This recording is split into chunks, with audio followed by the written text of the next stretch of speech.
రంగారెడ్డి జిల్లా Katedan TNGO colony Manikanta hills లో pioneer concept school bus బోల్తా పడింది. ఈ ఘటనలో 40 మందికి తీవ్ర గాయాలయ్యాయి.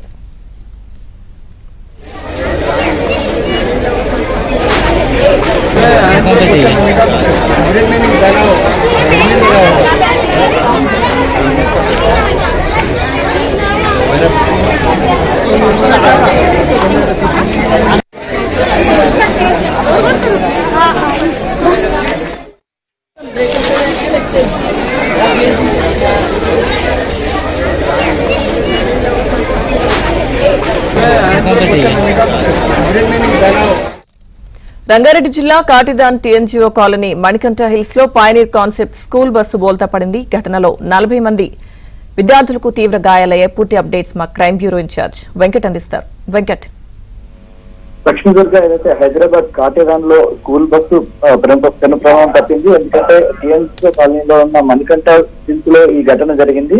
ఏదైతే పైనీర్ కాన్సెప్ట్ స్కూల్ చెందిన బస్సును ఒక గడ్డ పైన నిలబెట్టి డ్రైవర్ అక్కడి నుంచి కిందికి దిగాడు. తర్వాత హ్యాండ్ బ్రేక్ సరిగా వేయకపోవడంతో ఒక్కసారిగా బస్సు అదుపు తప్పి ఒక్కసారిగా వెనక్కి వెళ్లి వెనకాల ఉన్న డౌన్ లో ఉన్న ఎలక్ట్రిక్ పోల్ ఢీకొంది. అక్కడే ఉన్న కారును ఢీకొంది. తర్వాత అక్కడ కొన్ని వాహనాలు కూడా ధ్వంసమయ్యాయి.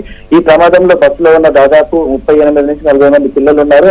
పిల్లలందరూ కూడా స్వల్ప గాయాలు కావడంతో వెంటనే ఉన్న చుట్టుపక్కల వాళ్ళందరూ వచ్చి వాళ్ళందరినీ కూడా స్థానికంగా ఉన్న హాస్పిటల్ తీసుకెళ్లి చికిత్స చేయించారు. ఈ ప్రమాదానికి కారణము అక్కడ కేవలం బస్సు డ్రైవర్ నిర్లక్ష్యంగానే బస్సు నిలపడంతోనే ప్రమాదం జరిగిందని చెప్పేసి కూడా ప్రాథమికంగా వెల్లడైంది. అయితే తొలుత బస్సు బ్రేక్ చేయలేదని చెప్పి కూడా కొంత పుకార్లు పుట్టించినప్పటికీ కూడా కేవలం బస్సు డ్రైవర్ నిర్లక్ష్యంగానే జరిగిందని చెప్పేసి కూడా పోలీసులు చెప్తున్నారు. మొత్తానికైతే పిల్లలందరూ సేఫ్ గా ఉండటంతో ప్రమాదం తప్పినప్పటికీ కూడా ఈ ఘటనపై పోలీసులు సీరియస్ గా దర్యాప్తు చేస్తున్నారు. ఈ బస్సు ఫిట్నెస్ గురించి కూడా ఆర్టీఓ లెటర్ రాసి తర్వాత ఫిట్నెస్ పై కూడా పోలీసులు దర్యాప్తు చేయనున్నారు.